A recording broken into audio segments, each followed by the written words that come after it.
The execution, the chamber was vast, circular, and cold. Ambassador Lyra Hayes stood at the center, her hands bound behind her back with energy cuffs that hummed softly against her wrists. Around her, rising in tiers like an ancient amphitheater, sat the Galactic Council, 17 species, each more ancient and powerful than the last. She had practiced her speech 1,000 times. She had believed in it.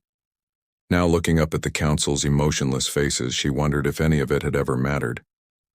Ambassador Hayes of Earth, the voice boomed from above. It belonged to High Arbiter Zelthran, a towering insectoid creature whose exoskeleton gleamed like polished obsidian. His compound eyes reflected no warmth, no curiosity, only contempt. You stand accused of representing a species deemed dangerous to galactic stability. Lyra's jaw tightened. We came in peace. We came to learn silence. Zelthran's mandibles clicked sharply. Humanity's aggression is documented. Your wars, your weapons, your refusal to submit to proven authority. You are a plague that spreads conflict wherever you go. Behind Lyra, her team of 12 stood in a line. Scientists, linguists, engineers. People who had dedicated their lives to this moment. Now they were prisoners. We're not perfect, Lyra said, her voice steady despite the fear crawling up her spine. But we're trying. We've ended wars. We've unified our world. We've come here to prove we can be part of something greater. A rippling laugh echoed through the chamber. It came from Counselor Varesh, a slug-like being whose translucent body pulsed with bioluminescent disdain. Greater? You misunderstand, human. The galaxy does not need you. It tolerates you until you become a threat. And you have, Zelthran continued. Your expansion is aggressive. Your technology advances too quickly. You refuse to slow down, to wait for permission. This cannot stand. Lyra felt her heart pounding. So what are you saying? Zelthran leaned forward, his voice like grinding metal. The Council has voted. Humanity will be pruned. The word hung in the air like poison. Pruned? Lyra whispered. Your species will be reduced, Zelthran explained with chilling calm. Earth will be quarantined. Your colonies dismantled. Your population reduced to manageable levels. And you, Ambassador, along with your delegation, will serve as an example to any other species that dares defy the Council's authority. Lyra's breath caught. You're going to kill us. We are going to execute you, Zelthran corrected, and we will broadcast it across every inhabited world in the galaxy. Let them see what happens to those who do not know their place. Somewhere far beyond the chamber, in the cold void between stars, a transmission streaked toward Earth at faster than light speed.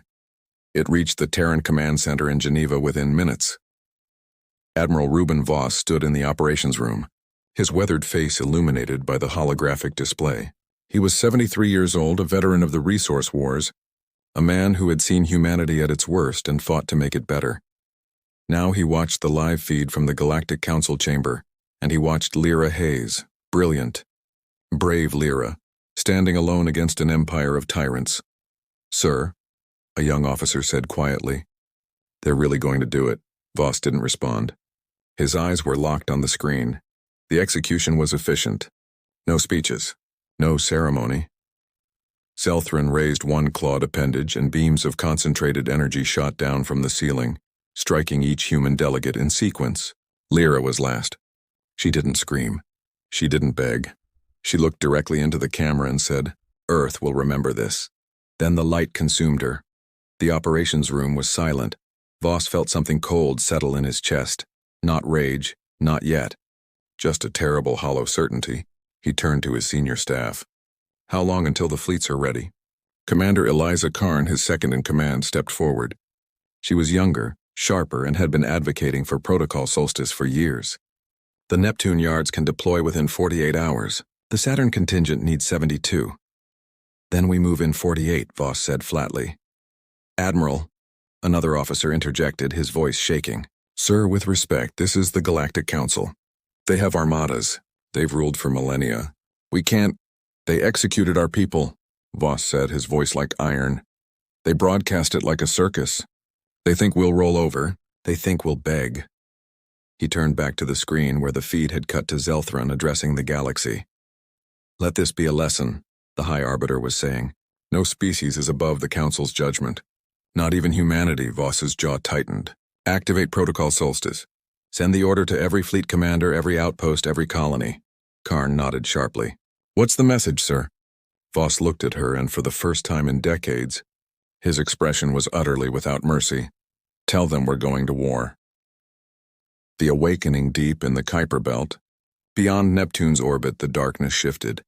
For 30 years, humanity had been building in secret, not out of paranoia, out of preparation. The first exploratory missions beyond Earth had revealed a harsh truth. The galaxy was not kind. It was ruled by ancient powers who saw younger species as pawns, resources, or threats. So Earth built quietly. Hidden shipyards, silent fleets, weapons that didn't exist on any public record. They called it Protocol Solstice, the last line of defense for a free species. Now, as Admiral Voss's order rippled across the Sol system, those fleets awoke. Neptune Yards, Outpost Triton Captain Amara Cole stood on the bridge of the TRFS Defiance, humanity's first true warship. She was a dreadnought, 2 kilometers of reinforced titanium, plasma cannons, railguns, and experimental FTL drives that could fold space in ways the Council had never seen. All systems green, her tactical officer reported. Reactor at full power, weapons hot. Amara looked out at the fleet assembling around her. 47 ships, cruisers, frigates, destroyers, carriers, each one crewed by men and women who had trained for this moment, hoping it would never come. But it had. Comms, Amara said. Open a channel to the fleet. A moment later, every captain in the Neptune contingent was listening. This is Captain Cole, she began, her voice calm and clear. By now you've all seen the transmission. You know what the Council did. You know why we're here. She paused, letting the weight settle. They think we're weak. They think one execution will break us. They think we'll beg for mercy. Her voice hardened. They're wrong. Across the fleet, crews stood straighter. Hands tightened on controls. We didn't ask for this war, Amara continued, but they gave it to us. And now we're going to show them what humanity does when you push us too far. She nodded to her helm officer. Set course for the Vale Nebula. That's where the Council's 4th Fleet is stationed. The officer's eyes widened. Ma'am, that's their closest military stronghold. I know, Amara said coldly. We're going to burn it. Saturn Yards. Titan Station Commander Marcus Trent watched the feed from Neptune with grim satisfaction. His fleet wasn't ready yet, but they would be. 72 hours, his chief engineer said. That's the best I can do, Commander. Then make it 60, Trent replied. The Neptune group is going in alone. They're going to need backup. He turned to his crew. I want every ship armed, fueled, and crewed by the time we hit the 72-hour mark. No exceptions. No delays. Sir, what if the Council retaliates against Earth? A young ensign asked. Trent's expression didn't change. They already did. Earth, Terran Command, Geneva Admiral Voss stood before the Terran Assembly, the coalition of world leaders who governed humanity's unified government. The chamber was packed, tense and angry. You're declaring war on the entire Galactic Council, President Okafor said, her voice tight. Do you understand what that means? I do, Voss replied. It means survival.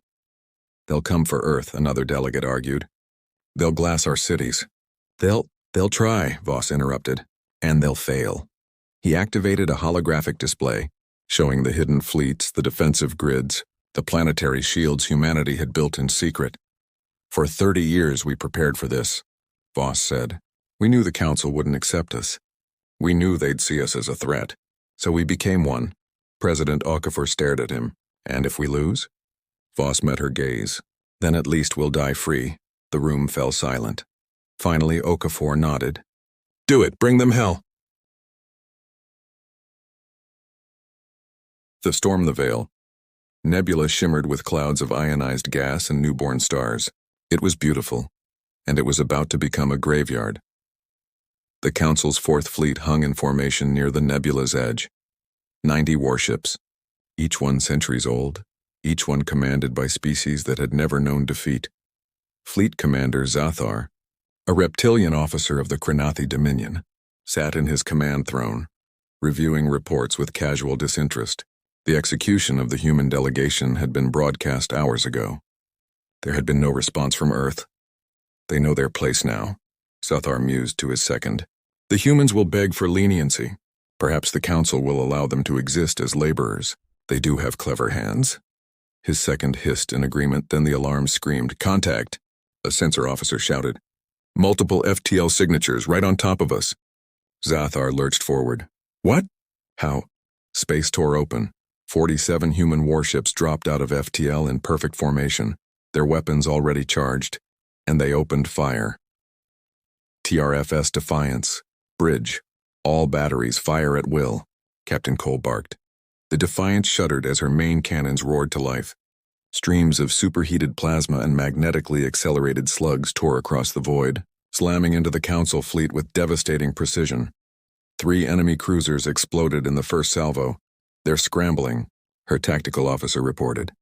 Trying to bring shields online? Don't give them the chance, Cole snapped. Target their command ship. I want Zathar's head. The Defiance surged forward, her escorts flanking her like wolves. The Council ships were larger, older, more ornate, but they were slow. Designed for intimidation, not war.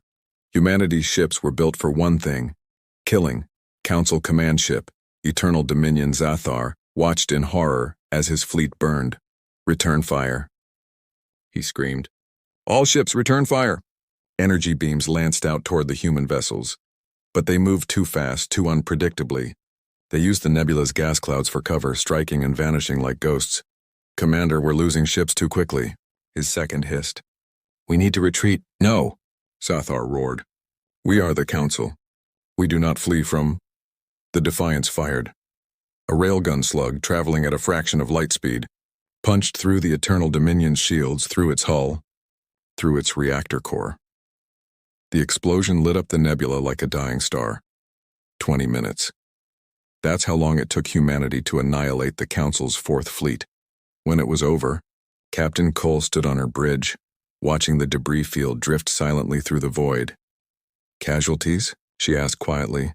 3 frigates damaged, her XO reported. 17 crew injured. None dead, Cole nodded slowly. Send a message to Admiral Voss. Tell him the Vale Nebula is ours. She turned to face her crew. And send a message to the Galactic Council. What should it say, ma'am? Cole's eyes were cold. Tell them we're just getting started. Galactic Council chamber, hours later. High Arbiter Zelthran stared at the transmission in disbelief. The entire 4th fleet. Gone. How? Councilor Varesh gurgled. How did they... They were ready, another council member whispered. They've been preparing for this. Zelthran's mandibles clicked rapidly, a sign of agitation. Then we send the 2nd and 5th fleets. We crush them before... The chamber's holographic display flickered. A new transmission appeared. Admiral Reuben Voss stood in full uniform, his expression carved from stone. High Arbiter Zelthran, Voss said evenly, you executed our ambassador. You murdered our people. You declared humanity a threat. He stepped closer to the camera. So we're going to show you what a real threat looks like. The transmission cut, and across the galaxy, humanity's fleets moved.